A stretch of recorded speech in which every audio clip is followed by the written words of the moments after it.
Hey guys, tonight we drift back to an age where lamplight flickered against peeling wallpaper, where the streets outside rattled with horse-drawn cabs, and where sleep was as fragile as the flames trembling in their glass chimneys. You're in Victorian England now, though if you're really listening at bedtime you're also in your own room, sheets twisted, one pillow too hot and the other too cold. You're not alone in this little insomnia struggle, and neither were the Victorians. They worried about sleep just as you do. Maybe more, since they had fewer podcasts and more patent medicines that could quietly kill them. And you probably won't survive this 2-hour deep dive without drifting into dreams, because let's be honest, no one stays awake through a lecture about featherbeds and laudanum. So, before you get comfortable, take a moment to like the video and subscribe, but only if you genuinely enjoy what I do here. And I'd love to know, where are you listening from and what time is it right now for you?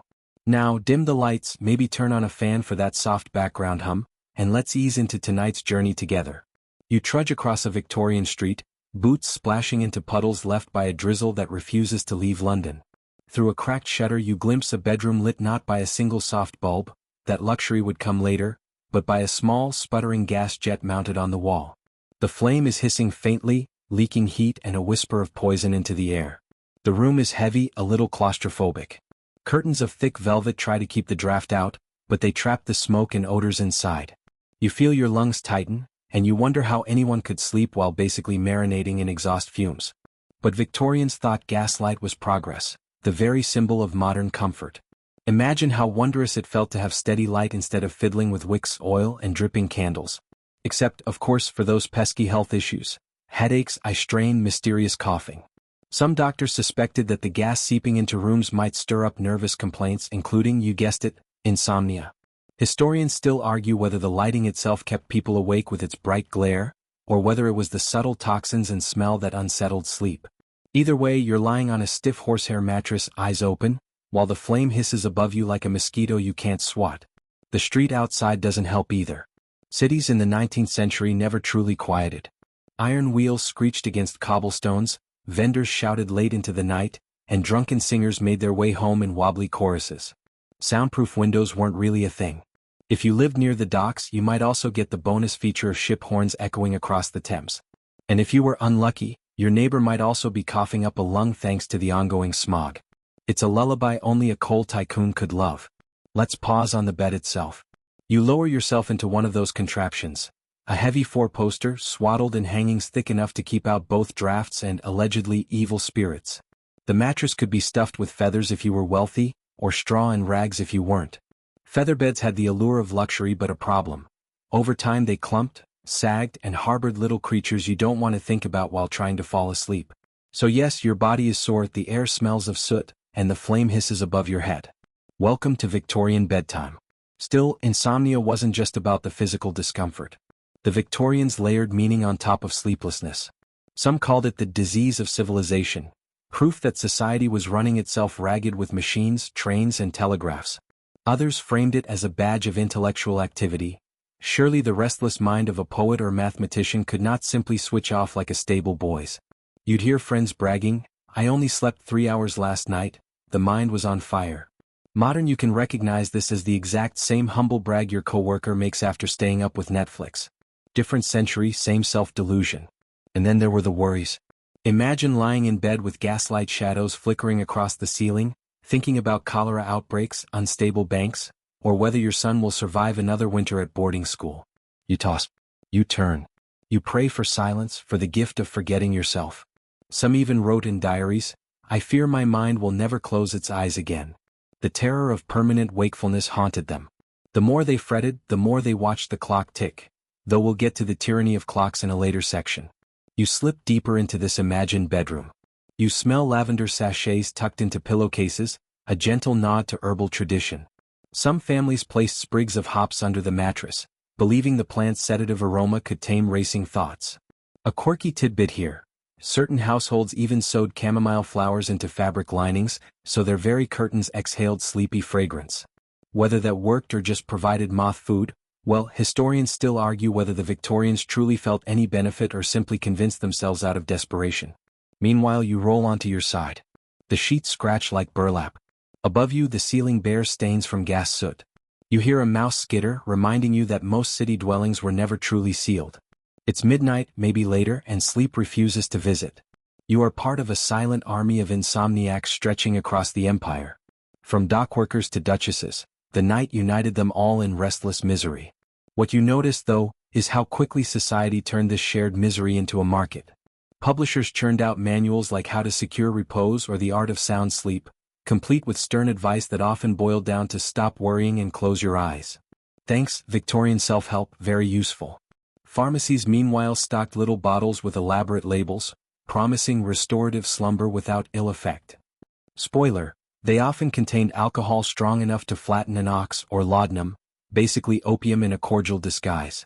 But in this first brush with Victorian insomnia, you sense the drama of an age caught between tradition and innovation. On one hand, people still trusted in lavender sprigs and flannel sheets. On the other, they experimented with gaslight, industrial comforts, and chemical sleep aids.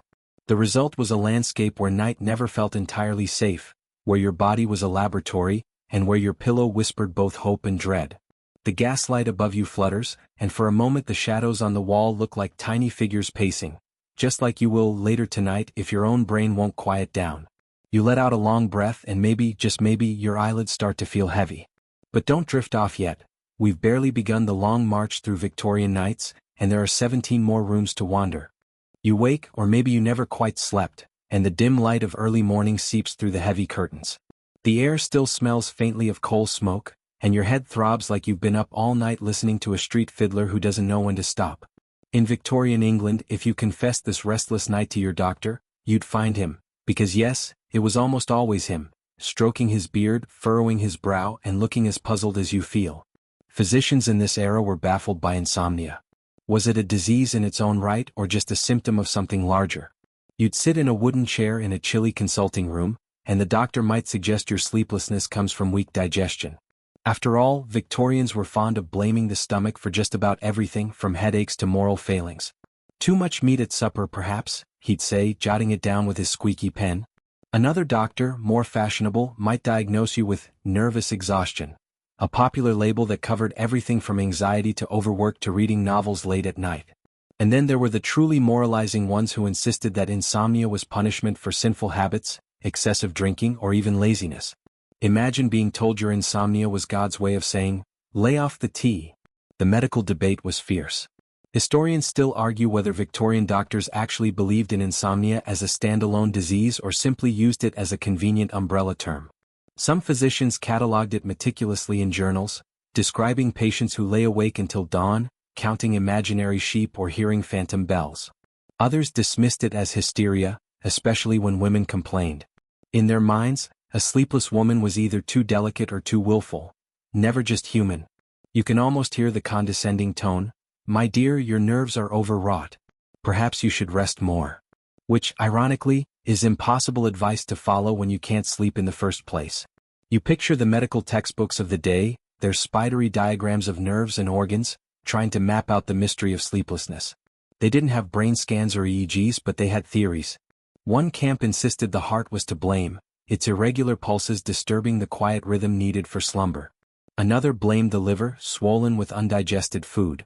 And others spoke dramatically about the overheated brain, comparing the sleepless mind to a boiling kettle with no whistle. If this sounds absurd, well, fast forward a century and people are still blaming blue light, caffeine, and stress. Different gadgets, same restless brains. Then there were the remedies offered by these puzzled doctors. One might prescribe a brisk evening walk, to tire the body and settle the humors. Another would suggest cutting out stimulating novels. Yes, apparently your late-night Dickens binge was medically dangerous. And if you were especially unlucky, the doctor might offer something far worse. A vial of chloral hydrate, one of the first laboratory-made sleeping pills. It worked all right, it knocked you out like a mallet, but it was also addictive and dangerous. Patients who took it sometimes found themselves trapped in a haze, unable to function without another dose. In the long run, it cured nothing but the doctor's pocketbook.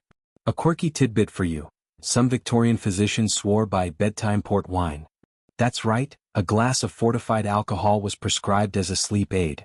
If you didn't conk out after 2 glasses, at least you forgot you were supposed to be asleep. It wasn't unusual to find entire families drinking nightcaps, including children, because a small measure promotes sound rest. You imagine an 8-year-old wobbling into bed with ruddy cheeks and think, Perhaps this explains why Victorian childhood memories seem so dreamlike. Despite all these remedies, the underlying cause of insomnia remained elusive. Was it modern life itself? The trains that thundered through the countryside at night, the telegrams that made news instantaneous, the relentless pace of factories? Doctors scribbled about the nervous system being overstimulated, unable to cool down in a world that no longer had true darkness or quiet. In some ways they were onto something. You too know that feeling of overstimulation. After hours scrolling your phone, the mind won't obey the body. The Victorians didn't have TikTok, but they had gaslight readings, theater shows, coffee houses open until midnight, and a creeping sense that the world was moving faster than anyone could handle. One case reported in a medical journal described a man who lay with eyes wide, heart racing, mind rehearsing business ledgers until cockcrow. Sound familiar? That's basically you fretting about tomorrow's email avalanche. Another described a woman who couldn't stop hearing church bells in her head, long after the actual bells had gone silent. Today we'd call that tinnitus or anxiety. Back then, it was simply chalked up to the mysterious curse of sleeplessness. You can imagine the arguments between doctors after hours, sipping their own port and shaking their heads. It is clearly a gastric complaint, one insists. Nonsense, it is purely nervous, counters another. Gentlemen, interrupts a third, it is the curse of civilization itself. They probably all went home and lay awake themselves, proving their own theories right. As you sit in that consulting chair, watching the doctor's puzzled face, you realize there's comfort in knowing even the so-called experts were just as lost as the patients. Insomnia is democratic that way. It spares no class, no title, no medical diploma. You picture Queen Victoria herself pacing her chambers at Windsor, wondering if her empire's weight made sleep impossible. Whether or not she truly suffered this way, historians still argue whether sleeplessness at the top levels of society shaped politics, diplomacy, or even war. Imagine decisions about colonial policy made on 3 hours of groggy rest. No wonder history sometimes feels like a fever dream. So you leave the doctor's office, prescription slip in hand, not entirely reassured. The advice is contradictory, the cure possibly worse than the complaint, and the medical men themselves seem adrift. You step back into the noisy street, eyes heavy but mind alert, and you wonder, is there anyone who truly knows how to sleep well in this restless century? The answer, as you'll soon see, lies not in science alone but in curtains, mattresses, and the strange contraptions people dragged into their bedrooms. You shuffle back through the soot-darkened streets toward another Victorian home, and this time you pay closer attention to the bedroom itself. If the doctors were confused, the householders weren't waiting around for science. They attacked insomnia with furniture, fabrics, and the sheer weight of domestic engineering. You step into a parlor-turned-bedroom and notice how every item, from the curtains to the carpet, has been conscripted into battle against the night. The centerpiece, of course, is the bed. You lower yourself onto a feather mattress that looks inviting at first glance but quickly proves disappointing. The feathers shift beneath you, collecting in lumpy patches that feel like you're lying on a sack of geese with attitude problems. Wealthy households might have featherbeds thick enough to swallow you whole, but they also had a knack for trapping heat. Imagine waking drenched in sweat, pinned under the Victorian equivalent of a weighted blanket, except the weight comes from damp feathers that smell faintly of the barnyard. On the other end of the spectrum, poorer families might manage only straw mattresses, prickly, noisy, and home to unexpected roommates with 6 legs. Either way, you're not drifting easily into dreams. Victorians treated their bedrooms like fortresses against drafts. Heavy drapes covered the windows, sometimes layered with oilcloth or wool. Doors were padded, floorboards carpeted, keyholes stuffed with fabric. You imagine someone frantically plugging every gap as if the north wind itself were plotting a midnight assault. The logic was simple. Drafts made you ill, illness brought fever, and fever kept you awake. Unfortunately, all this insulation also meant stale, airless rooms. You lie there, lungs straining against the thick air, and wonder which is worse, a cold breeze or the suffocating hug of unventilated gas. Here's where the quirky solutions appear. Some Victorians kept draft stoppers, long tubes stuffed with rags or sand, that they wedged under doors. Others went further, lining walls with cork paneling to keep rooms warm and quiet. A few enthusiasts even claimed that cork absorbed nervous vibrations, though historians still argue whether anyone genuinely believed that or whether it was clever marketing. Either way, you can picture a sleepless Victorian, proud of their cork-lined boudoir, boasting to visitors that not only was it warm, it was positively restful. The bedclothes themselves deserve attention. Heavy wool blankets layered upon quilts created the sensation of being pinned down by a flock of sheep. Nightshirts were long, scratchy, and anything but glamorous. Flannel was king, supposedly keeping the body warm enough to soothe nerves. Some guides insisted on woolen socks in bed, claiming cold feet were a prime cause of wakefulness. You try it: thick socks, heavy blanket, sealed up room. Congratulations, you are now roasting slowly like a potato left in the hearth. Sleep? Not likely. Yet comfort wasn't only physical. Bedrooms were designed to soothe the spirit. You smell lavender sachets tucked into drawers, rosemary sprigs under pillows, camphor balls scattered in corners. Victorian households loved the idea that aromas could calm nerves and inspire dreams. A particularly odd fad involved vinegar of the four thieves, an old plague remedy. Soaked cloths hung in bedrooms, supposedly purifying the air. Whether it helped or just made the place smell like a salad is debatable. Lighting played its own role. Candles still lingered, but gas jets were increasingly common, and later, early kerosene lamps. Families often dimmed lights deliberately before bed, trying to mimic the sunset. Some manuals even advised sitting in near darkness for an hour before sleep. Imagine a family gathered awkwardly in a dim parlor, squinting at each other in silence, waiting for drowsiness to descend. It's basically the Victorian version of, put your phone away an hour before bed. Different tools, same wisdom. A mainstream fact here: the idea of the nightcap wasn't only about alcohol. Many Victorians swore by a literal cap, soft cotton or flannel hats worn to bed to keep the head warm. Writers joked about them constantly, but they were serious business. The logic was that a cold scalp meant restless dreams. So you tug on a little nightcap, look like a character from a Christmas play, and wonder if your brain feels any calmer. Spoiler, it doesn't. But not every strategy was sensible. One fringe tidbit tells of beds fitted with copper coils or magnets, designed to realign the body's magnetic forces for sleep. Advertisements promised miraculous rest once your nervous currents flowed properly. Did it work? Historians still argue whether people genuinely felt calmer under these contraptions or simply enjoyed the placebo effect of buying the latest fad. Either way, you can't help picturing a poor soul trying to roll over at night, only to be poked by a bit of experimental hardware. As you lie there, hemmed in by blankets, draft stoppers, and lavender sachets, you realize something. The Victorians turned their bedrooms into laboratories of control. Every stitch, every curtain, every stuffed mattress was an attempt to master the uncontrollable. Sleep remained stubbornly mysterious, but at least you could tinker with the environment until it resembled a padded cell of comfort. The irony, of course, is that all this effort often backfired. A room too hot, too closed, too heavy with scent might keep you awake longer than an open window and a light sheet. But when you're desperate for sleep, you'll try anything. You know that feeling yourself: switching pillows, adjusting the fan, rearranging the blanket only to end up in the same restless tangle. So, you breathe in the lavender, adjust your flannel socks, and let the gaslight flicker. Somewhere in the distance, a horse snorts. The room feels both secure and suffocating, a perfect metaphor for Victorian life itself. Order imposed upon chaos with questionable results. You close your eyes, hoping that maybe, just maybe, this fortress of fabric and feathers will hold back the tide of insomnia. But deep down you suspect you'll need something stronger than a draft stopper. And right on cue, the apothecary's bottles are waiting for you around the corner. You step into a narrow Victorian shopfront, its windows stacked with rows of amber bottles, each plastered with elaborate labels that glitter in the gaslight. Welcome to the world of patent medicines, the miracle potions that promise to end your sleepless nights and, if you believe the marketing, probably cure gout, baldness, and heartbreak while they were at it. The shelves stretch high, filled with mysterious syrups, tonics, and powders. You're tempted to pick one at random, but here's the kicker. Almost all of them were laced with things that would make your modern pharmacist faint. The shopkeeper smiles, bow tie askew, and pushes a bottle toward you. Guaranteed restorative elixir. The label reads, complete with delicate scrollwork and a Latin motto. The ingredients? Alcohol, opium, maybe a dash of quinine for that exotic bite. You take a sip in your imagination and warmth floods your chest. Your eyelids droop, mission accomplished. But behind that drowsy relief is danger. Regular doses led to dependence, and some unlucky souls found themselves needing more and more until sleep became impossible without it.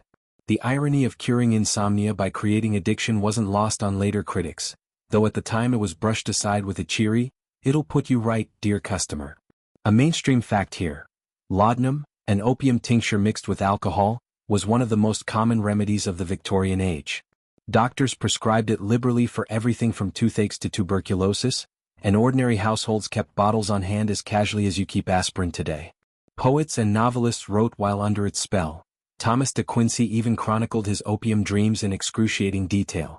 It did help people drift into sleep at least temporarily, but it also wrapped lives in velvet chains. Patent medicines had a flair for advertising. Posters shouted promises like, "Sleep without dreams," or "Nightly peace in a single dose." You can imagine desperate customers handing over coins with trembling fingers, willing to believe in the cure. And these cures weren't just for adults. Mothers were known to dose fretful children with syrups containing morphine.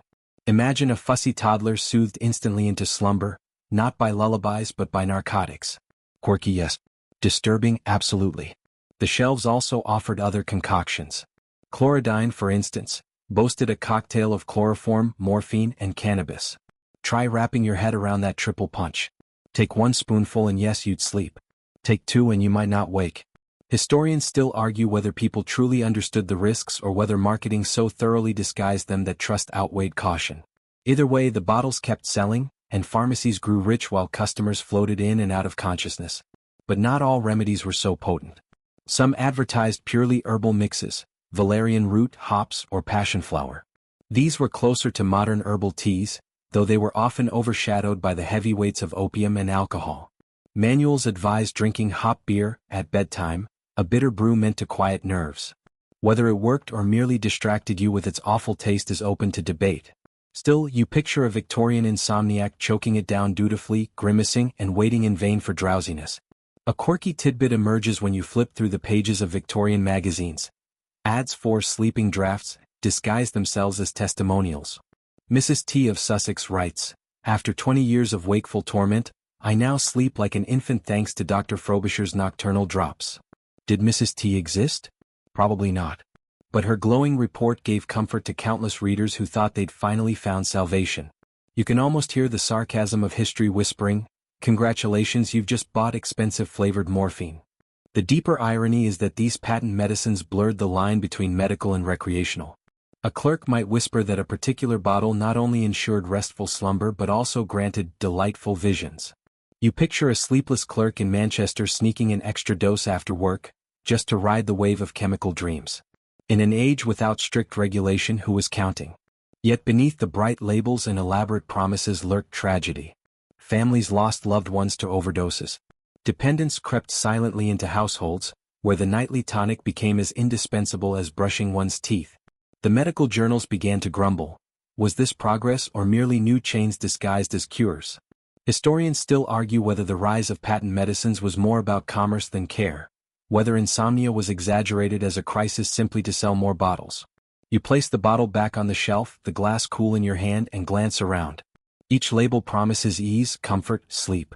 Each one is a whisper in the ear of the desperate. And desperation makes excellent business. You step out of the shop into the damp night air, your stomach warm from the phantom sip, and you wonder how many of those gaslit windows above hide patients drifting not into natural rest, but into chemically enforced oblivion. And still the clocks tick, the carriages rattle past, the city refuses to hush. You can fortify your bedroom, swallow your draft, but the world itself has grown noisier, more insistent. The very march of progress keeps tugging you awake. And as you strain to ignore the ticking in the corner, you realize, the clock itself has become your enemy. The apothecary's door closes behind you, and immediately you notice the rhythm of the city pressing in. Carriages rattle, boots clatter, and above all, tick, tick, tick, the ceaseless voice of mechanical time. The Victorian age was obsessed with clocks. They sprouted on railway platforms, in shop windows, on mantelpieces, and above doorways. The empire ran on schedules now, and the schedules ran on clocks. For the sleepless, this was both a marvel and a curse. You imagine lying in bed, the fire dying low in the grate, the heavy curtains muffling street sounds, when suddenly you become aware of it, the metronome of misery. Each tick reminds you that you are not asleep, that you should be asleep, that you are failing at sleep. You shift on your featherbed, the springs squeak faintly, and the clock ticks on like a smug little tyrant counting down your sanity. A mainstream fact here: punctuality became a moral obsession in the 19th century. The railways demanded exact timekeeping, factories demanded shifts, and households prided themselves on well-set mantel clocks. Sleep itself became regimented. Doctors advised retiring no later than 10, and rising no later than 6. So when you failed to follow the timetable, when you lay awake long past midnight, it felt like not just a private failure but a moral one. You weren't only sleepless, you were undisciplined. In journals and diaries you see the panic spelled out. I heard the clock strike 1, then 2, then 3, the counting became its own torment. Some patients reported they could no longer fall asleep because they anticipated hearing the chime of the next hour. Historians still argue whether insomnia actually worsened in this age or whether the new obsession with time simply made people more aware of how little they slept. After all, if you don't know what time it is, you might at least drift without guilt. But if the mantle clock scolds you every 60 minutes, your night becomes a courtroom. The quirky tidbit here is that some Victorians literally dismantled their clocks at night. Manuals advised removing the pendulum, covering the face, or moving it to another room entirely. Others invented mufflers, little felt jackets to quiet the ticking. You picture someone tucking their clock into a flannel wrap like a baby, hoping to hush it to sleep so they could rest themselves. Meanwhile, across town, another sleepless soul winds their clock tighter, convinced that strict discipline will train the body into rhythm. Two opposite strategies, one shared desperation. The tyranny of clocks extended outside the bedroom. Public time signals, like the famous time ball that dropped in Greenwich, meant the entire empire synchronized itself to a standard. Once you could pretend your household ran on its own pace. Now you knew exactly how behind or ahead you were. For the insomniac, this only heightened the anxiety. Instead of shrugging off a late start, you faced the shame of missing the train, the factory bell, or the schoolroom opening. Every sleepless night had visible consequences stamped into your day. Doctors chimed in too. They warned patients not to nap at odd hours, not to linger in bed after dawn, not to disrupt the sacred rhythm of industry. Imagine a physician scolding you for sleeping in after a brutal night. You must rise at 6 sharp, else your constitution will be ruined. You drag yourself upright, eyes gritty, and march off to work like a zombie, though no one had coined the word yet. And then came the most ironic twist. Some doctors actually prescribed clock watching as a cure. They suggested lying calmly and counting seconds as a meditative practice. You can almost hear the weary patient, "Doctor, that's literally the thing keeping me awake." Still, advice columns repeated it, just as modern ones suggest counting sheep. Perhaps sheep were simply the rural stand-in for relentless ticking. Picture a grand Victorian bedroom. A mahogany bed, lace canopy, gas lamp dimmed, and in the corner a tall grandfather clock. Its polished brass pendulum swings steadily, reflected in the mirror. The occupant lies awake, eyes fixed on the ceiling, heartbeat syncing with each tick. It's not just sound, it's tempo invading the body. The clock becomes a duet partner in insomnia, thumping time into your nerves. The psychological effect of mechanical time can't be overstated. Before standardized clocks, people judged sleep by sunlight, by roosters, by the natural ebb of day. You slept when you were tired, rose when you were rested, or when cows demanded milking. Now, in this regulated world, sleep had a correct time and a wrong time. And if you weren't doing it right, you were failing at life itself. That kind of pressure doesn't exactly lull you into drowsy peace. And of course, the Victorians, being Victorians, turned even this misery into literature. Poets described clocks as tormentors ticking away sanity. Novelists used midnight chimes to heighten dread in ghost stories. Somewhere in London, a writer stares at his clock at 2 in the morning, scribbles another line about insomnia, and inadvertently ensures he won't sleep until dawn. You've probably done the same thing with your own screen glow. Different century, same restless ritual. So you roll onto your side, listening to the phantom ticking even after you've muffled the clock. You wonder whether time itself has conspired against sleep. And as your mind spins with that thought, you hear another voice creeping in, the voice of moral instruction, telling you that your restlessness isn't just inconvenient but sinful. And in Victorian pajamas, no less. You're barely drifting, still haunted by the phantom ticking, when another sound rises in the background, not the clock this time, but the weight of moral instruction. Imagine sitting up in bed, rubbing tired eyes, only to find that even in your sleeplessness you're being scolded. The Victorians loved a good lecture, and insomnia became one more stage on which to preach about right and wrong. You shuffle into a drawing room where a minister is addressing a small crowd. He gestures with his Bible, face stern under the flickering lamplight, and declares that wakefulness in the dead of night is a symptom of spiritual unrest. The guilty conscience lies awake, he intones, while the pure of heart rests secure. You, still yawning, wonder if he's implying that your 3-hour battle with sleeplessness is proof of secret sins. Probably not the most relaxing bedtime story.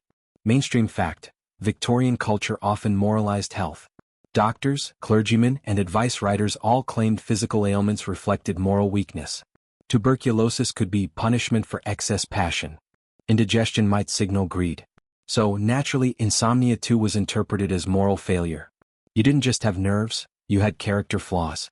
Drink too much tea? Read too many lurid novels? Stay up gossiping? Then of course you couldn't sleep. Your body was merely tattling on your soul. Quirky tidbit. Some sermons literally warned that sleeplessness could be a divine message. The Lord awakens the sinner at night, one preacher wrote, that he may wrestle with his conscience. You picture a bleary-eyed Victorian lying awake at 3 a.m., not just annoyed but terrified that God himself had set the alarm. Talk about pressure. Instead of drifting off, you start cataloging every minor sin, stealing a pastry, skipping prayers, rolling your eyes at your boss. By dawn you're spiritually exhausted and physically no better. Historians still argue whether people truly believed these sermons or whether they just absorbed the cultural guilt passively. Either way, the moral overlay intensified the misery. It wasn't enough to be sleepless, you also had to feel ashamed of being sleepless. You imagine a Victorian lady tossing in her flannel nightgown thinking, if only I'd said fewer sharp words to the maid, perhaps I'd be asleep by now. The human brain, forever inventing new reasons to blame itself. Doctors joined the chorus, though in a more secular key. Health manuals advised against immoral stimulants, like tobacco or strong coffee late in the evening. Excessive tea drinking was denounced in the same breath as gambling or idleness. Picture a pamphlet solemnly warning, the cup that cheers may rob the night of its peace. You sip your phantom cup of Earl Grey and roll your eyes. Clearly, every sip is dragging you closer to hell, or at least to a restless dawn. There was also the gendered angle. Men who lay awake were often diagnosed with overwork, noble sacrifice for the empire. Women who lay awake were labeled hysterical, frivolous, or guilty of vain excitements. You see the double standard clearly. Sleepless men were tragic heroes, sleepless women were moral failures. One doctor even suggested that women's insomnia came from reading romances under the covers, their imaginations too inflamed by tales of love. As if Dickens alone could keep you up until dawn. And yet, for all this heavy moralizing, ordinary people found small ways to laugh at it. Satirical magazines like Punch joked about sinful nightcaps and prayerful pillows, poking fun at the idea that every missed wink of sleep was a theological crisis. Imagine a cartoon of a man in bed, clutching his blanket as demons labeled tea, novel reading, and late supper dance around his head. Humor was their release valve, much like memes serve you today. The idea of insomnia as punishment also extended to broader social anxieties. Reformers warned that factory workers couldn't sleep because they drank too much gin. Aristocrats were said to lose sleep because they indulged in excess luxury. Everyone, in short, was guilty of something. And sleep, the absence of it, became the proof. You can see how exhausting it must have been. Even in the supposed privacy of your own bedroom, you carried society's finger-wagging voice into your pillow. But here's the twist, not everyone bought the sermon. Some progressive doctors began to argue that sleeplessness was not sin but a medical condition, tied to nerves or environment. Slowly, the conversation shifted away from the pulpit. Still, the moral undertone lingered, whispering in the back of the sleepless mind. If you were only a better person, you'd be dreaming by now. So there you lie, blankets pulled up, ministers' words echoing in your ears, your conscience double-checking its ledger of sins. The clock ticks, the gaslight hisses, and your brain spins in circles of guilt. It's a wonder anyone ever slept at all. You sigh, turn over, and think maybe, just maybe, something more modern could help. And right on cue, the Victorians begin wiring up their temples with strange buzzing contraptions, promising electric dreams. You turn your head on the lumpy pillow, still hearing the echo of sermons about sin and sleeplessness, when another sound intrudes, a faint buzz like a wasp trapped in a jar. At first you think it's the gas jet misbehaving again, but then you realize, the Victorians have started strapping electricity to their temples. Welcome to the era when sleeplessness met gadgetry, and the cure was supposed to come in a shock. Imagine a drawing room converted into a little laboratory. On the table rests a gleaming brass and ebony machine, polished like a prized instrument. Wires snake out from it, tipped with sponges or metal plates. The salesman insists that this galvanic marvel will restore the nervous system to equilibrium, and induce the most tranquil repose. You, the guinea pig, sit down nervously as damp sponges are applied to your forehead. The crank turns. A faint current tingles across your skin. At best, it feels like a series of little pinches. At worst, it makes your teeth chatter like you're sitting in a dentist chair from hell. Mainstream fact. Electrotherapy gained serious popularity in the 19th century. Devices like the Pulvermacher chain or the Davis and Kidder magnetoelectric machine were advertised for everything from arthritis to impotence. And yes, insomnia. Physicians believed electricity could rebalance the nervous system, which they pictured as a web of tiny telegraph wires. It made sense to them. If insomnia was caused by nervous exhaustion, why not recharge the system like a battery? One quirky tidbit stands out. Some companies sold wearable galvanic belts, essentially early electric sleepwear. You fasten the contraption around your waist or head, and supposedly the gentle current lulled you to sleep. In reality, you probably looked like a half-baked robot, sparks of static occasionally nipping your skin. Whether it worked or merely distracted people into drowsiness is another matter. Historians still argue whether these devices offered real relief or just a fancy placebo wrapped in brass. The marketing was irresistible. Imagine an advertisement in bold Victorian fonts. Electric dreams await. No more restless nights. Science triumphs where superstition fails. The poster shows a smiling lady reclining peacefully in bed while a handsome doctor adjusts the dials of a glowing contraption at her bedside. You know she's either acting or unconscious from mild electrocution. Still, desperate insomniacs lined up to buy. The gadgets weren't limited to sleep. There were also magnetic pillows, wired slippers, and electrical nightcaps, said to align your cranial currents. Picture yourself tugging a copper mesh cap over your head, lying back, and hoping the static fizzing through your scalp is healing your brain instead of frying it. Somewhere in the shadows, your spouse is watching, equal parts skeptical and amused. You make a mental note never to laugh at Bluetooth sleep masks again. Victorian inventors paved the way. Doctors themselves disagreed. Some hailed electricity as the great medical breakthrough of the age, predicting it would cure nearly every ailment. Others dismissed it as quackery. A fashionable toy, one critic called it, more likely to keep patients awake with its buzzing than soothe them into slumber. Historians still argue whether the medical establishment seriously tested these devices or just let them circulate because patients demanded the latest marvel. After all, it was easier to sell a gadget than admit you had no cure. There's a funny irony here. Insomnia, already linked to overstimulation, was being treated with literal overstimulation. Instead of dark quiet, you got sparks and tingles. It's like treating caffeine jitters with another espresso shot. You imagine a sleepless Victorian lying in bed with wires attached, muttering, "I don't feel sleepy, but at least my forehead is twitching." 3 jokes into the night and still no shut-eye. The fascination with electricity also blended with Victorian spiritualism. Some people claimed the buzzing current opened the mind to dreams, visions, or even ghostly communication. Picture a seance where participants sit in the dark, not only holding hands but also hooked up to a galvanic battery. "Do you feel that?" someone whispers. "Yes," another replies, "but it's the machine, not the ghost." Either way, no one's sleeping tonight. But behind the gimmicks was a real sense of modern wonder. Electricity was new, mysterious, powerful. It lit lamps, powered telegraphs, shocked frogs' legs into twitching in laboratory experiments. Why not believe it could reset your restless nerves? You can almost forgive the hopeful Victorians for strapping themselves into buzzing belts. At least they were trying, in their peculiar way, to wrestle sleeplessness into submission. So there you lie, scalp tingling under a copper nightcap, the faint hum of a galvanic machine filling the room. Your limbs twitch, your thoughts race, and you realize that if anything you feel more awake than before. You sigh, remove the contraption, and wonder whether something simpler, like a warm bath, might be a saner solution. And sure enough, the Victorians had entire bathing rituals designed to soak the mind into slumber. You rub the static sting from your scalp, toss aside the copper nightcap, and wander down a tiled corridor that smells faintly of damp stone and soap. The Victorians, weary of sermons and suspicious contraptions, often turned to water for relief. Baths, steams, and endless varieties of hydropathy became their gentle weapons against insomnia.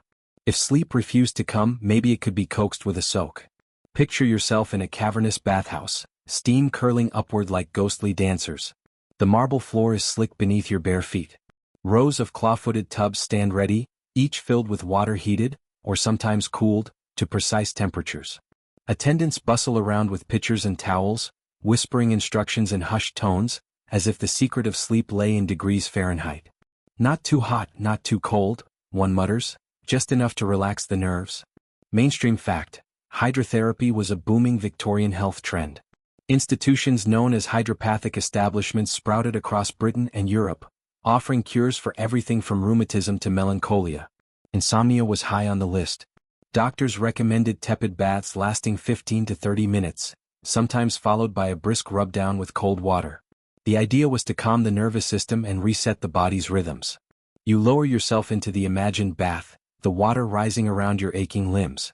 The warmth seeps into your muscles, easing the tension in your shoulders.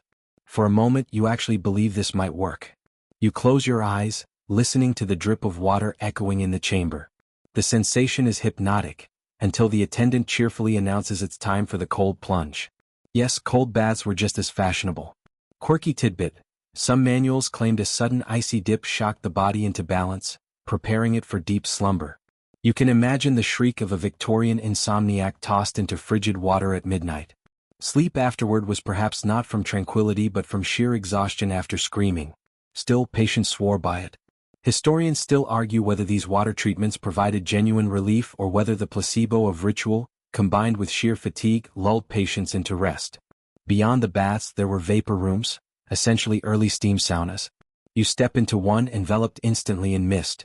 The air is thick, clinging to your lungs, making every breath heavy. Doctors believed the steam opened pores, released toxins, and soothed the restless mind. You sit quietly, sweat trickling down your temples, wondering if you're being healed or just parboiled. A fellow patient across the room sighs, "I shall sleep tonight, mark my words." You nod politely, though you suspect he'll simply collapse from dehydration. For wealthier families, private bathing rituals became elaborate nightly performances. You'd find porcelain tubs in candlelit bathrooms, scented with herbs or oils, lavender, rosemary, camphor. Some even infused water with mustard, believing the spice stimulated circulation in just the right way. You lie back, inhaling the tangy aroma, and wonder if you're bathing in soup. One medical guide solemnly recommended the mustard foot bath, essentially a hot tub for the feet, which supposedly diverted blood flow downward and eased the brain. Try explaining that logic to your modern doctor without getting side-eye. And then there were the wet sheet packs. Picture being wrapped like a burrito in cold, damp sheets, then layered with blankets until warmth slowly seeped in. Patients described drifting into a peculiar half-sleep, shivering at first, then succumbing to drowsiness as their bodies adjusted. Was it soothing? Possibly. Was it torture? Also possibly. Historians still argue whether these wraps were therapeutic or simply Victorian endurance challenges. Bathing wasn't only about the body, it was also about ritual. Imagine a sleepless merchant returning home, shedding his stiff collar, and lowering himself into the tub each night with the same reverence others reserved for prayer. The repetition itself, the predictability, created a rhythm that coaxed the mind into quiet. You know the feeling yourself. A warm shower before bed, steam fogging the mirror, the sense of the day rinsed away. The Victorians in their way were onto something timeless. Of course there were skeptics. Some doctors warned that excessive bathing could weaken the constitution or overexcite the nerves. Others rolled their eyes at mustard and lavender concoctions, insisting it was all nonsense. Yet even they admitted that a warm soak rarely hurt, except perhaps when followed by the dreaded cold plunge. You towel yourself off, skin pink from steam, muscles pleasantly heavy. For the first time in this long night's journey, you actually feel drowsy. The water clings to your lashes, your limbs ache with pleasant fatigue. Maybe this was the secret all along. Not clocks, not copper gadgets, not sermons, but the simple act of immersion. And yet, as you slip back into your flannel nightshirt, a new figure enters the scene. The mesmerist, with his pendulum and soft voice, ready to lull you not with water but with suggestion. You take one last look at the empty tub, the steam fading into the rafters, and you know your journey through Victorian cures is far from over. You shuffle away from the damp bathhouse, hair still dripping, socks squelching in your boots, when a different kind of cure beckons. No tubs, no feathers, no copper coils this time, just the human voice, low and measured, paired with the rhythmic swing of a pendulum. You step into a parlor where velvet curtains block the street lamps, and an air of mystery clings like incense. Welcome to the strange world of hypnotic experiments, where sleepless minds were supposed to be lulled not by medicine or machinery, but by suggestion. A chair sits in the middle of the room. A gentleman with neat whiskers and piercing eyes gestures for you to sit. He introduces himself as a mesmerist, a practitioner of the art of animal magnetism, imported from the continent. His voice is slow, soothing, deliberate, like molasses poured into your ears. He holds a pocket watch by a chain and begins to swing it gently. "You are getting sleepy," he intones. You try not to laugh at the cliché, but this is the very moment where the cliché was born. Mainstream fact. Mesmerism and early hypnosis were taken seriously in the 19th century, both on stage as entertainment and in private practice as therapy. Physicians and showmen alike experimented with suggestion, believing that the mind could be guided into trance states that might relieve pain, hysteria, or, yes, insomnia. Some even reported surgical operations performed under hypnotic trance, patients lying still as knives did their work. If it could numb pain, why not soothe sleeplessness? You feel the weight of your eyelids as the pendulum sways. The mesmerist whispers that your thoughts are slowing, that your body feels heavy, that sleep will follow naturally. For a moment you do drift, lulled by the repetition. But then a horse snorts outside, the pendulum clinks against the chair, and your mind snaps awake again. So much for that. The quirky tidbit here is that stage hypnotists also leaned heavily into insomnia themes. Performers would invite volunteers, put them under, and command them to fall asleep instantly, or to stay awake no matter how hard they tried. Audiences gasped, laughed, and marveled, believing they were witnessing the secrets of the mind. You can imagine an insomniac in the crowd muttering, "If only it worked on me at home."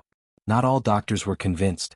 Some dismissed mesmerism as charlatanry, claiming patients simply pretended to sleep out of suggestibility or social pressure. Others embraced it wholeheartedly, writing long papers on nervous influence and psychological calm. Historians still argue whether hypnosis genuinely altered sleep patterns or whether it just gave patients hope through ritual and performance. The debate continues even now, though modern sleep clinics sometimes borrow techniques like guided relaxation and suggestion. The line between pseudoscience and proto-psychology is blurry indeed.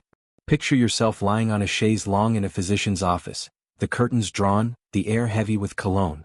The doctor murmurs in a monotone, instructing you to focus only on his voice. Your arms feel limp. Your breathing slows. For a blissful minute you think you've crossed into sleep. Then he snaps his fingers, declaring, "Awake!" and you jolt upright, wide-eyed, more alert than before. You glare at him, silently promising never to pay for this nonsense again. But others swore by it. Some patients reported that after a hypnotic session, they slept peacefully for days. Was it the power of suggestion, the reassurance of being cared for, or simply the relief of believing someone finally understood their misery? It hardly mattered. In an age where cures ranged from laudanum to cold mustard baths, a gentle voice and swinging watch seemed almost humane. And of course, the Victorians could never resist layering moral meaning onto the practice. Some hailed hypnosis as a God-given tool to calm troubled souls. Others feared it as a form of dangerous control, stripping people of free will. You can picture the pamphlets warning of sinister mesmerists enslaving their subjects, luring young ladies into trance for unwholesome purposes. Meanwhile, the insomniac lady in question probably just wanted 8 hours of uninterrupted shut-eye. The practice even seeped into literature. Writers wove mesmerism into ghost stories and Gothic novels, linking sleeplessness to mysterious trances. A character might fall under hypnotic sway and wander through the night, neither awake nor asleep, blurring the boundary between the living world and the dream world. For Victorians, insomnia and mesmerism both lived in that twilight zone of uncertainty, unsettling yet fascinating. So you leave the parlor, still half drowsy from the whispering voice, though no true sleep has come.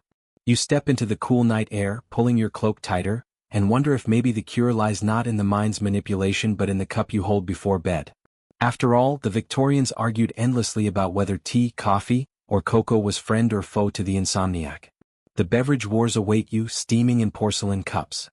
You walk away from the mesmerist's parlor, the echo of his pendulum still swinging somewhere in your mind, and find yourself stepping into another ritual of the Victorian evening, the warm, fragrant clink of porcelain cups.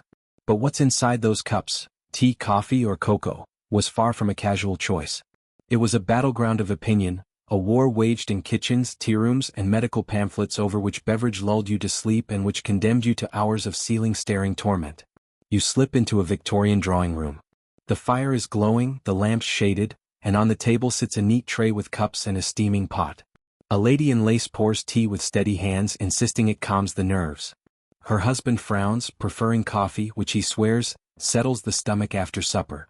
And in the corner, a doctor insists cocoa is the only safe choice, rich yet gentle, the true night drink. You settle into a chair, cup hovering near your lips, wondering whether you're about to sip salvation or sabotage.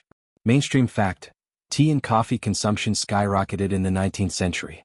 The empire's global trade made them cheap and accessible, even for working families.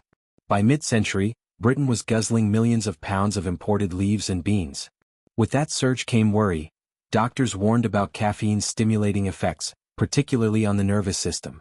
Insomnia appeared again and again in pamphlets as the price of overindulgence. But the debate was fierce. One quirky tidbit: some health writers argued that tea caused wakeful palpitations, while coffee, though equally caffeinated, was praised as a digestive aid and even sleep-inducing in small doses. You picture a Victorian insomniac switching loyalties nightly, muttering, "If tea won't let me sleep, perhaps coffee will." Modern science would chuckle, but desperation makes for odd logic. Historians still argue whether these distinctions were based on observation or marketing, since coffeehouses and tea merchants both had stakes in the outcome. Cocoa entered the fray as the supposed peacekeeper. Advertisers hailed it as the soothing cup for bedtime, nourishing without overstimulating. Recipes included milk, sugar, and thick chocolate, turning it into more of a dessert than a health tonic. Did it help sleep? Maybe, though the sugar rush might have cancelled out any comfort. Still, cocoa's reputation as a gentle, family-friendly drink made it the darling of moral reformers who distrusted both tea and coffee. You can imagine pamphlets insisting that cocoa was the path to virtuous rest, while tea was the slippery slope to nervous ruin. Meanwhile, the working classes leaned heavily on tea. It was cheap, hot, and endlessly replenishable. Factory workers brewed it strong, often all day long. The result: jittery nights, buzzing thoughts, and yet another round of blame pinned on the nation's favorite leaf. Doctors scolded, "The tea table is the true nursery of insomnia." Of course, those same workers had 12-hour shifts in noisy mills. Perhaps tea wasn't the real villain. There's humor in the contradictions. You read one doctor's report claiming tea produced night terrors and hideous dreams. Another insisted coffee kept the nerves in such perpetual activity that repose was impossible. And yet another swore cocoa caused congested liver and should be avoided. You throw up your hands. Apparently no beverage was safe. Perhaps the only winning move was to drink plain water and hope for mercy. The cultural symbolism mattered too. Tea was domestic, associated with women and gentility. Coffee was masculine, tied to commerce and conversation. Cocoa was childlike, a comfort more than a stimulant. So your choice of bedtime cup wasn't just about sleep, it was a declaration of identity. You picture a stern clergyman lecturing against coffee, while his wife quietly slips cocoa to the children, and his son sneaks off to a cafe for tea. Each household waged its own beverage war long after the lamps were dimmed. In literature, the theme echoed. Characters complained of sleepless nights after too much tea at the ball. Others sipped cocoa before collapsing into dreamless repose. Dickens even used tea as shorthand for nervous chatter and insomnia, his characters fussing late into the night with endless cups. Fiction reinforced the sense that what you drank could shape your sleep as much as any mattress or medicine. And yet, despite the heated debates, millions of Victorians still drank tea before bed and somehow managed to sleep. Historians still argue whether caffeine sensitivity was exaggerated, or whether cultural guilt magnified its effects. Perhaps the sleepless were simply looking for something to blame, and the innocent teapot was the most convenient target. You finish your cup, tea, coffee, cocoa, it hardly matters, and set it down with a sigh. Your stomach is warm, your nerves a little jittery, and your eyelids uncertain. Outside, the street lamps glow. You wonder if another sip might help or hinder, but the truth is clear. For many Victorians, the night didn't end in gentle beverages. It ended in the velvet haze of opium, where sleep came easily but at a price. You set down your teacup, cocoa-stained or coffee-bitter, and follow the darker trail where many Victorian nights truly ended, in the velvet shadow of opium. The very word feels like a sigh, soft and dangerous. For countless men and women, a sleepless night dissolved into the amber depths of laudanum, that infamous tincture of opium and alcohol. You imagine the cork pulled, the liquid sloshing thickly into a glass, the bitter sweetness burning on the tongue. Relief comes quickly, but so does a troubling haze. Mainstream fact: laudanum was everywhere in the 19th century. Apothecaries sold it freely, grocers kept it on shelves, and even corner shops stocked bottles beside soap and sugar. It was cheaper than wine, more accessible than beer, and far more effective than cocoa. Doctors prescribed it for coughs, cramps, melancholy, and of course insomnia. Coleridge, Dickens, and countless lesser-known night owls sipped from its bottle in their search for peace. Some wrote fevered poetry under its influence, others simply stumbled into bed. The quirky tidbit? Children were dosed with opium too, disguised in syrups like Godfrey's cordial. Mothers, desperate for rest from crying infants, slipped spoonfuls of the syrup into tiny mouths. The babies slept, sometimes too deeply. It sounds grotesque now, but it was common enough that one historian called Victorian Britain an opiate society. You imagine a harried mother at midnight, exhausted beyond reason, whispering, "Just a drop," and placing her child into chemically induced quiet. Whether she then slept soundly herself is another question. Historians still argue whether Victorians were fully aware of the dangers. Some insist they knew laudanum was addictive but valued it anyway, just as you might knowingly drink coffee despite the jitters. Others argue the risks weren't clear until late in the century, when overdoses and dependency became impossible to ignore. Either way, the nightly ritual continued: pour, sip, drift, repeat. Writers captured both the allure and the curse. Thomas de Quincey's Confessions of an English Opium Eater described visions so vivid they inspired generations of readers. He claimed laudanum granted him an inner paradise, though it also left him enslaved. His accounts fascinated Victorians, some of whom undoubtedly reached for the bottle themselves in a mix of curiosity and desperation. Literature and laudanum fed each other in an endless loop. Insomnia birthed words, words glorified opium, opium birthed more insomnia. Picture yourself in a dim garret, hunched over a desk, candlelight flickering, pen scratching paper. The bottle sits nearby, amber glass glowing like trapped fire. You take another sip, chasing the promise of silence. Your thoughts slow, your body softens, but behind your eyes, dreams stir, strange, vivid, not restful at all. Sleep comes, but it is filled with shifting figures, grotesque visions, entire novels unraveling in nightmare. You wake at dawn, unrest, and reach for the bottle again. Doctors tried to balance hope and caution. Some swore laudanum was the only true cure for stubborn insomnia, a blessed relief for the overtaxed mind. Others warned that patients were slipping into dependency, that their sleeplessness returned worse than before once the drug wore off. But the demand never faltered. In cities, bottles passed hand to hand like common bread. In rural villages, a single bottle might be shared among families, rationed for nights when nothing else worked. The paradox was plain: opium offered sleep, but it also devoured it. Dependence brought restlessness, sweats, nightmares, and longer nights of wakefulness than ever. The very cure became a new torment. You see the irony clearly. Victorians, in trying to conquer insomnia, invited a more insidious insomnia that chained itself to their veins. And yet, for many, the alternative was unbearable. Think of the factory worker with endless shifts, the widow racked by grief, the poet with racing thoughts. When nothing else calmed the body or silenced the mind, laudanum stood as the one thing that worked, at least for tonight. And sometimes tonight was all that mattered. So you set the bottle down, fingertips sticky from the residue, and exhale. Your eyelids do feel heavy, but in your stomach coils the unease of dependence. You wonder if tomorrow night you'll need more, and the night after that even more still. The city sleeps under its opium haze, but the dawn always comes, dragging its headaches and cravings behind it. You step back from the laudanum-streaked desk, ready to leave the poets and the pale children behind. And as you walk into the gaslit street, you hear another fashion rising, the so-called rest cure, where doctors demanded immobility, milk diets, and endless lying down. A cure that looked restful on the surface but hid its own peculiar cruelties. You leave behind the laudanum haze, shaking off its velvet grip, and wander toward a quieter, more clinical setting. No swinging pendulums here, no copper coils buzzing on your scalp, no bottles glinting with promises.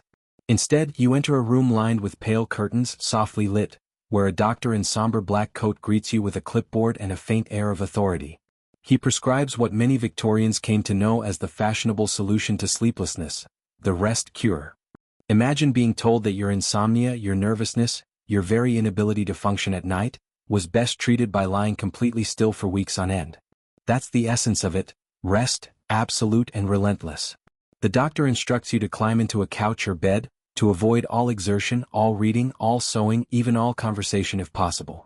You are to eat bland meals, milk, eggs, broths, and above all, copious amounts of dairy, to rebuild what they call your nervous strength.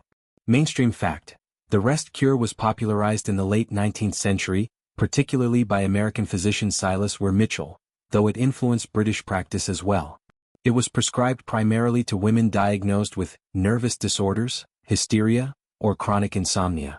The idea was that exhaustion of the nerves required prolonged stillness and nourishment to heal. Patients were confined to bed, fed heavily, and often subjected to massage or electrotherapy on the side. You lie back on a fainting couch, draped in a shawl, while attendants bring glasses of warm milk one after another. The doctor checks your pulse, nods approvingly and insists that in time, sleep will return. At first, it sounds blissful, permission to stop working, stop worrying, stop doing anything. But the reality is less restful. Hours stretch into days, boredom gnaws at you, and your mind races even faster without distractions. Instead of soothing insomnia, the enforced idleness sometimes made it worse. Here's the quirky tidbit.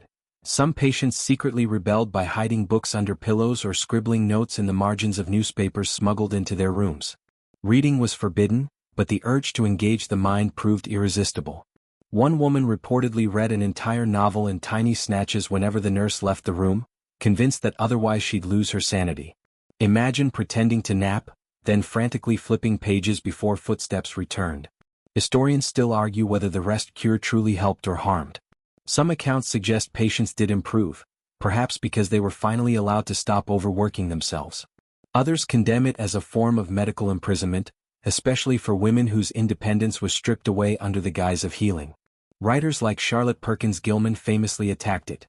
Her short story The Yellow Wallpaper depicts a woman driven to break down by enforced idleness and isolation. The rest cure, meant to restore sleep, instead created nightmares of the waking kind. You picture the daily routine. Breakfast in bed, perhaps poached eggs with warm milk. A nurse feeds you because lifting your own spoon is considered exertion. Then hours of lying still, staring at patterned wallpaper until the motifs twist into strange shapes. Occasionally a doctor enters, takes your pulse and congratulates you on your progress. You feel more like a piece of furniture than a person. And when night comes, the supposed relief of sleep often eludes you still, because your mind, unstimulated all day, whirls in restless circles. The logic of the cure reflects Victorian anxieties about modern life. Industrialization, urban noise, intellectual overexertion. All were blamed for nervous exhaustion. The rest cure was a kind of retreat from modernity, a regression to childhood simplicity. Milk, stillness, silence. For some, it may have provided genuine respite. For others, it became a gilded cage. There's a faintly comic side too. Picture a well-to-do gentleman forced into the rest cure, grumbling about being hand-fed custard and told not to read the newspaper. His insomnia may have been real, but the indignity of infantilization only added to his irritation. You imagine him sneaking a glance at the stock reports, muttering, "If I lose money while being spoon-fed porridge, I'll never forgive this doctor." And yet, despite the contradictions, the rest cure remained fashionable for decades. Clinics and private doctors prescribed it liberally, touting it as scientific and modern. Families accepted it, believing enforced stillness would heal their loved ones. The broader culture embraced the image of pale women on couches, delicate yet curable with enough milk and naps. Insomnia was framed not just as a medical issue but as part of a lifestyle requiring correction. So you lie back in the silent room, milk glass balanced on your chest, the wallpaper pressing in with patterns that never stop repeating. You long to stretch your legs, to walk, to read, to escape the cocoon of enforced rest. Sleep may or may not come, but either way the cure feels heavier than the illness. And as the doctor tiptoes out, leaving you in oppressive quiet, you realize that beyond these private rooms, the sleepless were also pacing factory floors, where rest was not a cure but a luxury. You peel yourself away from the fainting couch, shaking off the sticky taste of milk and the boredom of wallpaper, and step into a world that knew no such luxury. Outside the hush of drawing rooms and private clinics, insomnia met industry head-on. The Victorian era was an age of clattering machines, endless shifts, and cities that never truly went quiet. For many, sleeplessness wasn't a fashionable affliction to be discussed in parlors, it was the byproduct of survival. Imagine a textile mill in Manchester. The looms thunder all day, their shuttles slamming back and forth with a metallic heartbeat that seeps into your bones. You leave the mill at night with ears ringing, head buzzing, and nerves stretched tight. By the time you get home, your whole body hums with phantom machinery. You lie in bed, and though the factory is miles away, you still hear the whirring in your skull. This isn't insomnia by choice or sin, it's insomnia by industrial immersion. Mainstream fact: the Industrial Revolution radically extended working hours. In many industries, laborers worked 12 to 16 hours a day, 6 days a week. Rest was short, often disrupted, and the boundaries between day and night blurred, especially in cities where gaslight kept the streets alive long after sunset. Sleep deprivation became part of the rhythm of progress. The quirky tidbit? Some factories even ran on relay shifts through the night, requiring men, women, and sometimes children to work at 2 a.m. while others slept. For those who did manage to go home, the body was often too wound up to rest.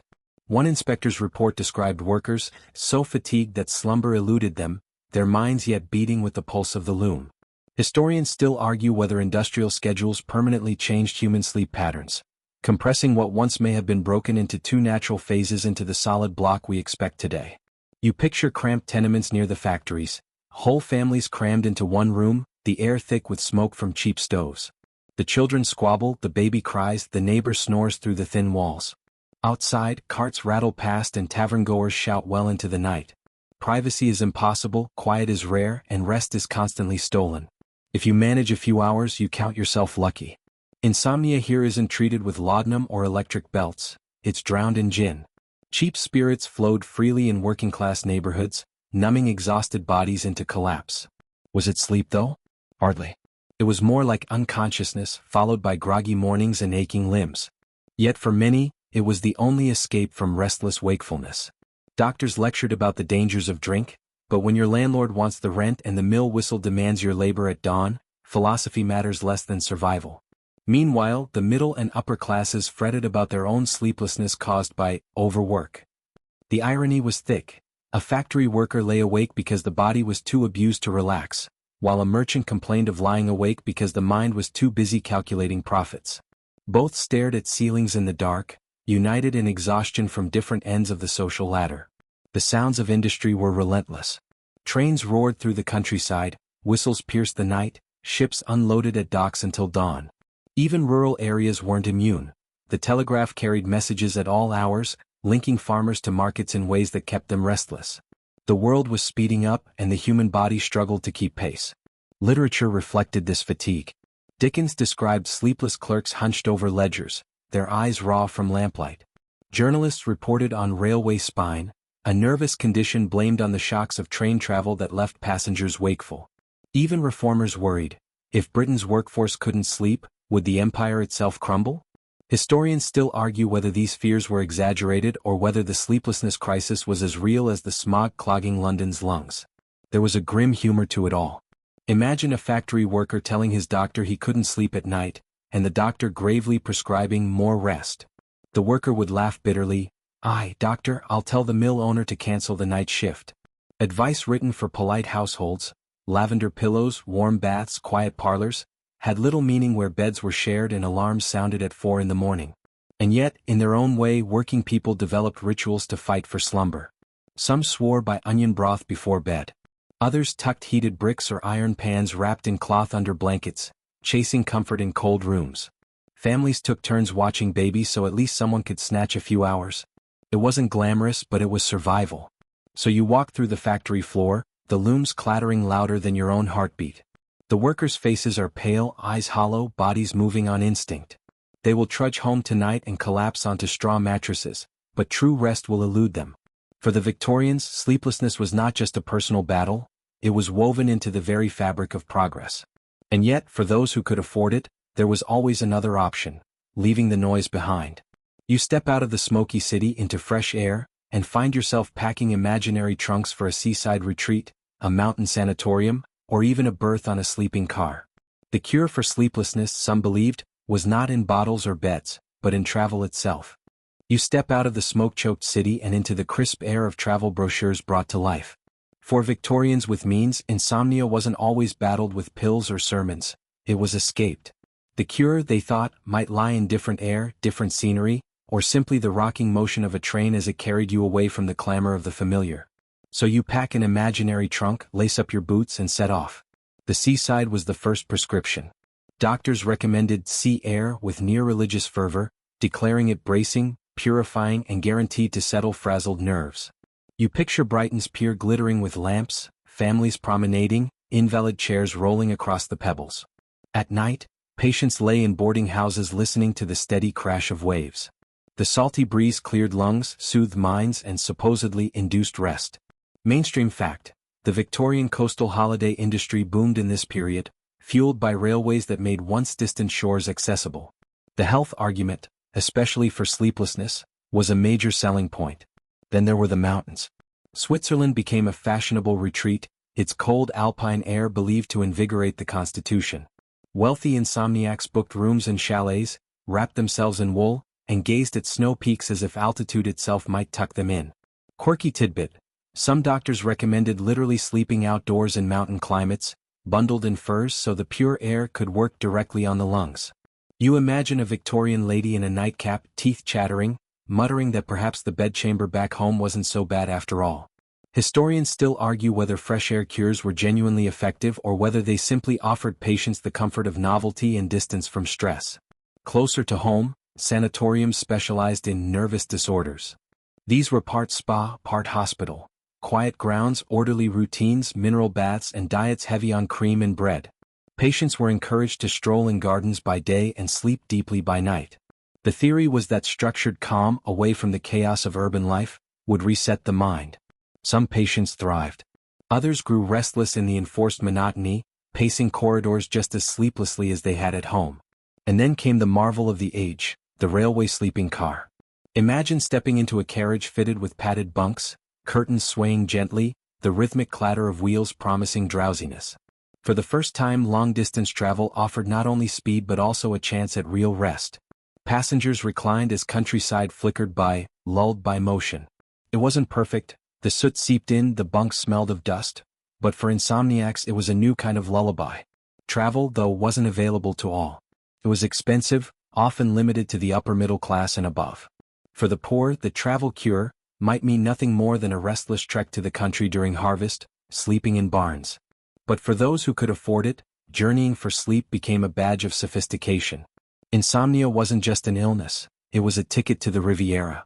Literature reflects this wanderlust. Characters flee to spas in Germany, convalesce by the sea, or rediscover health in remote cottages. The message was clear: if you couldn't sleep at home, maybe you simply needed to be somewhere else. And if you could afford it, why not? So you close your imaginary trunk, filled with lavender sachets, woolen nightcaps, and maybe a secret vial of laudanum just in case.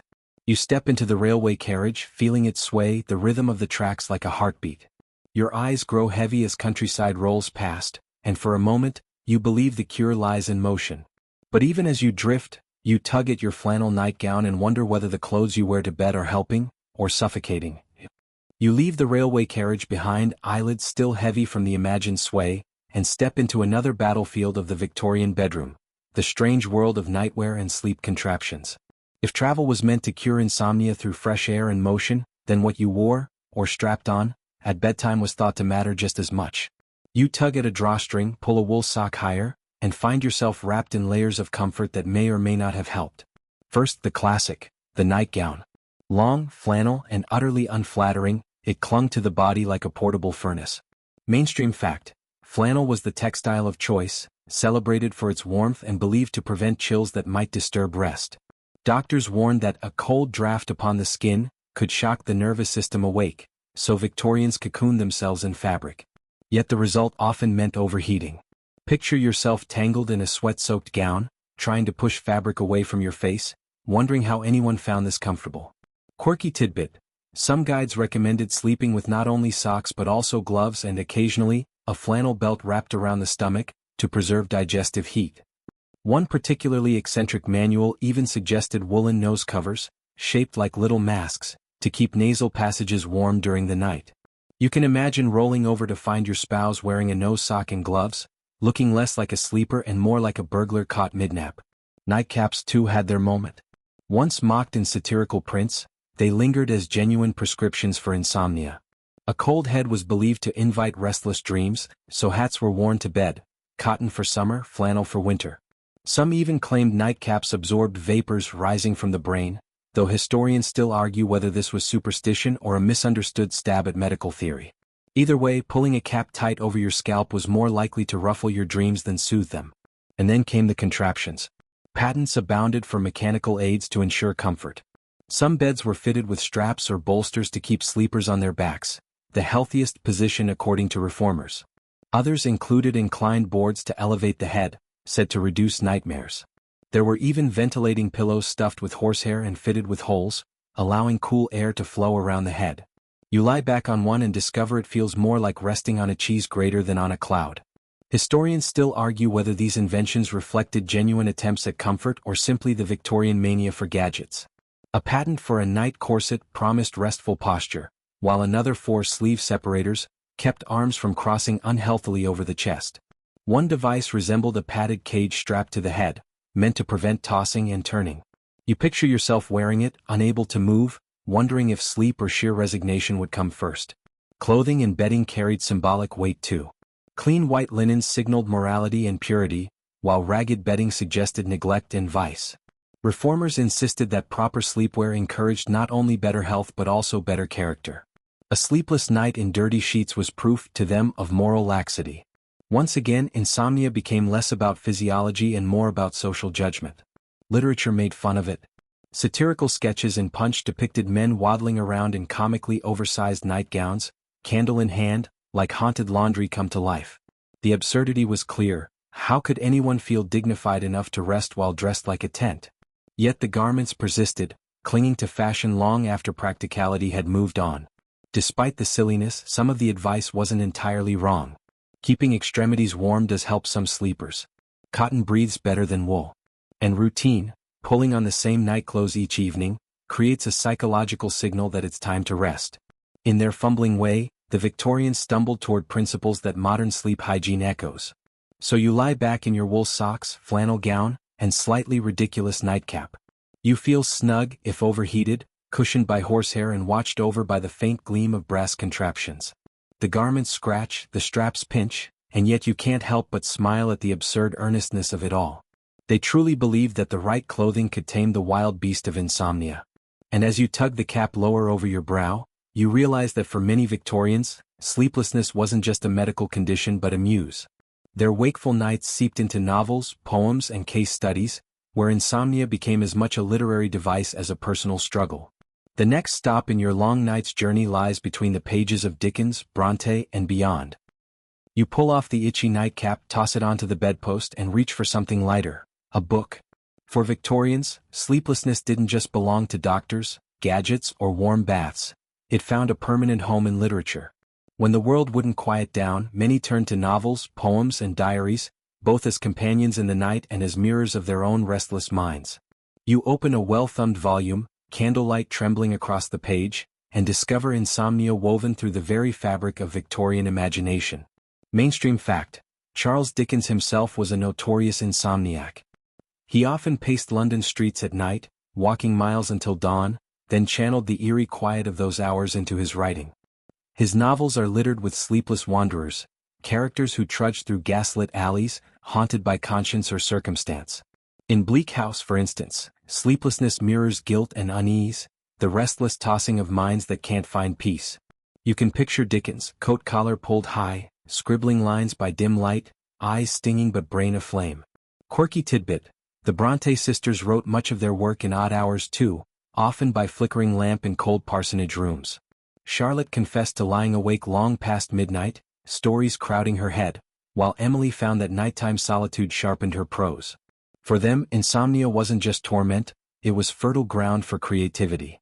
Imagine the stillness of a Yorkshire night, wind rattling against windows, the sisters scribbling feverishly while the rest of the village slept. Historians still argue whether Victorian literature glamorized insomnia or warned against it. Some see sleepless characters as tragic figures, unraveling under the strain of modern life. Others view them as heroic, their wakeful minds producing art, invention, or moral reckoning. The debate circles endlessly. Was insomnia a curse, or was it the secret ingredient behind some of the century's greatest works? You flip through other pages. Medical casebooks, written half as science and half as narrative, detail insomniac patients like characters in a novel. Doctors describe their struggles in vivid prose. Her eyes shone with unnatural brilliance, her nights were blank vigils, her days but a haze of exhaustion. These accounts read like Gothic tales, blurring the line between fact and fiction. It's easy to see how the culture fed on itself. Medicine inspiring literature, literature shaping medical understanding. Even poetry carried the theme. Tennyson wrote of watchers of the night, minds too restless to submit to sleep. Elizabeth Barrett Browning penned verses from her sickbed, capturing the quiet agony of lying awake while the world dreamed around her.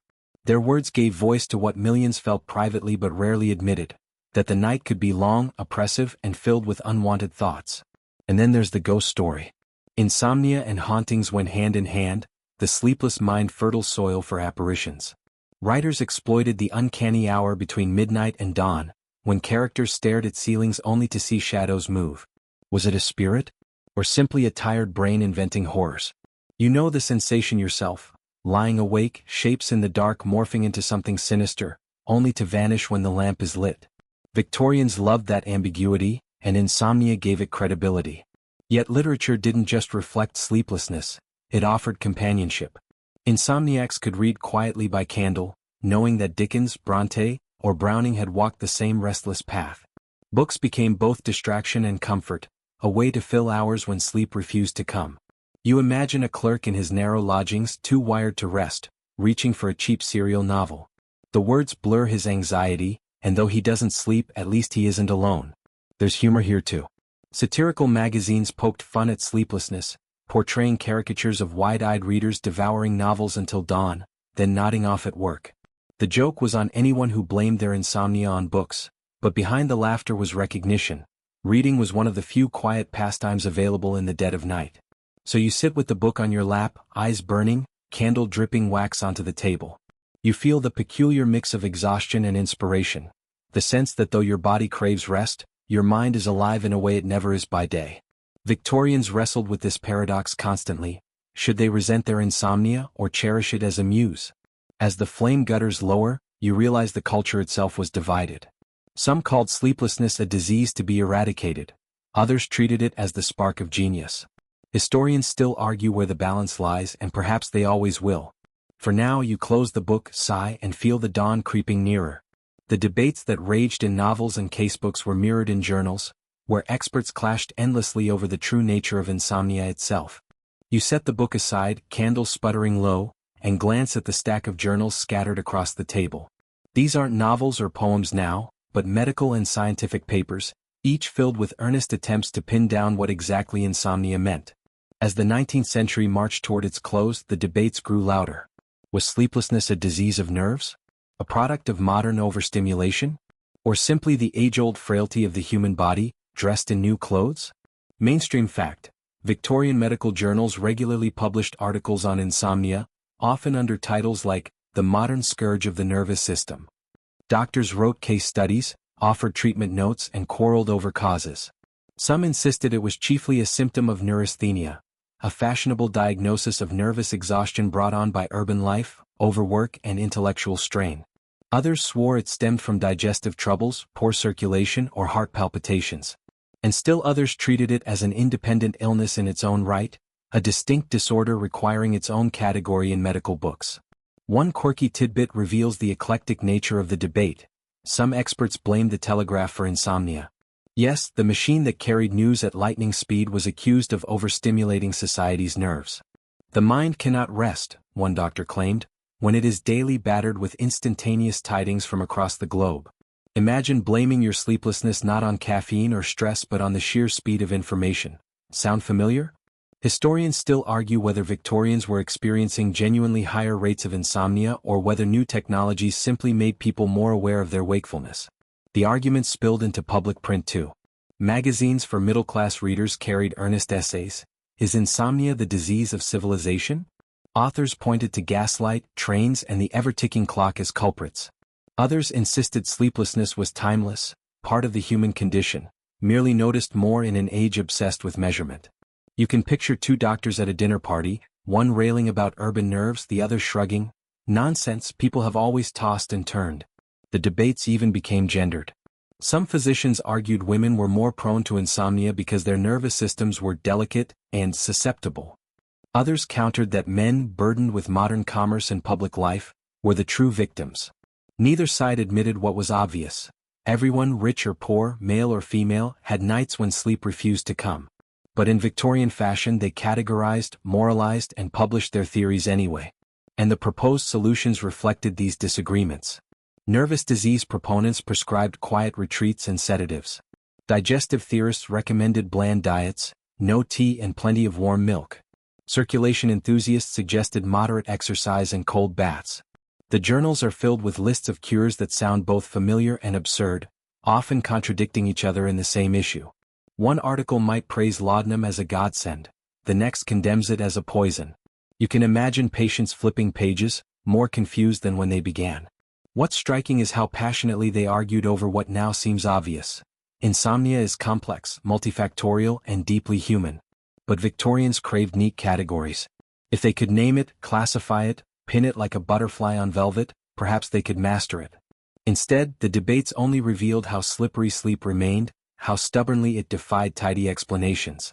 You flipped through one journal and read a physician's confession. I have lain awake many nights myself, pondering the cause of wakefulness in others. The irony is delicious. The very experts diagnosing patients were pacing their own bedrooms at 2 a.m. victims of the same mystery. In a way, their sleeplessness wrote the textbooks. Historians still argue over the legacy of these debates. Some see them as the birth of modern sleep medicine, tentative steps toward understanding circadian rhythms and nervous disorders. Others dismiss them as little more than Victorian guesswork, wrapped in the pomp of Latin phrases and self-importance. Either way, those journals capture the anxious heartbeat of an era grappling with a problem older than history yet newly urgent under Gaslight. So you push the stack of papers aside, the ink smudging your fingers, and look toward the window. Dawn is not far off. The debates rage on, unresolved, but the night is nearly spent. And as the lamplight fades, you feel the century itself beginning to drowse, its remedies, rituals, and arguments blending into the hush of approaching sleep. The final step in your long wandering is not more science or scolding, but a gentle fading into quiet. You close the journal, ink still smudging your fingertips, and feel the century itself winding down. Outside the window, the gas lamps gutter in the thinning dark, and the restless city begins to hush. You've trudged through bedrooms and bathhouses, through chemist shops and railway cars, through sermons, shocks, and sleepless factories. Now all of it blends together, the remedies, the fears, the absurdities, into a single long exhale. Victorians never did find the perfect cure. Some clung to laudanum, others to lavender, others still to mechanical contraptions buzzing faintly by the bedside. Many gave up and simply endured, lying awake through endless nights. The debates raged, the patents multiplied, and the bottles sold. Yet when you strip it all back, the story is less about medicine than about longing, for quiet, for certainty, for the simple mercy of rest. Mainstream fact: by the end of the 19th century, sleep science still hadn't moved far beyond speculation. Electrotherapy, hydrotherapy, hypnotic suggestion, patent cures, none had proven themselves universally effective. But each left behind traces that shaped later approaches, paving the way for modern sleep research. Historians still argue whether the Victorians' obsession was excessive or simply the natural response of a society in the throes of industrial change. And the quirky tidbit? Some insomniacs even sought professional sleep coaches before the term existed. Gurus who promised miracle routines, often involving bizarre diets or odd rituals like chanting the alphabet backwards. You imagine a weary clerk muttering ZYX under his breath, not so much soothed as annoyed, before finally collapsing into sleep out of sheer boredom. Now the room grows softer. The edges blur. The hum of the fan in your own space takes over, blending with the imagined rustle of Victorian curtains. You feel the story itself slowing, its footsteps quieter, its voice lowering as though it too is ready to rest. So let yourself drift, carried gently by the weight of the past, by the absurd earnestness of remedies and the shared humanity of restless nights. You are not alone in your wakefulness, never were, never will be. Generations have stared at ceilings, listening to clocks, waiting for the mercy of sleep. And in that knowledge perhaps is comfort enough. Now the pace eases. The words stretch longer, softer, like shadows across a wall.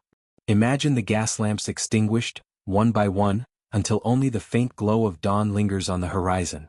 The rooms we've wandered, the heavy draped bedrooms, the steam-filled baths, the clattering factories, fade into quiet sketches, their noise dissolving into silence. Your body feels heavier now, as though the mattress beneath you is deeper, softer than before. The restless hum of thoughts begins to slow, each one drifting further apart, like carriages uncoupling until the train of worry no longer runs. You don't need to chase the perfect cure, or decide whether tea was better than cocoa, or whether laudanum worked better than lavender. None of that matters here. The only prescription is stillness. Think of waves on a darkened shore, repeating themselves without urgency, rolling in and sliding back out, steady as breathing. Picture the slow swing of a pendulum, no longer pulling you awake, but carrying you gently downward, back and forth, until even that motion disappears. Every sound softens, the tick of clocks, the rattle of trains, the echo of sermons. They fade like background noise until there is only your breath, steady and quiet, filling the space with calm. You are safe. You are warm. The night is no longer your enemy. And as the last fragments of Victorian insomnia dissolve into the hush, you let your eyes close fully. The story ends not with a cure but with release, into rest, into calm, into dreams that ask nothing of you but to drift. Good night.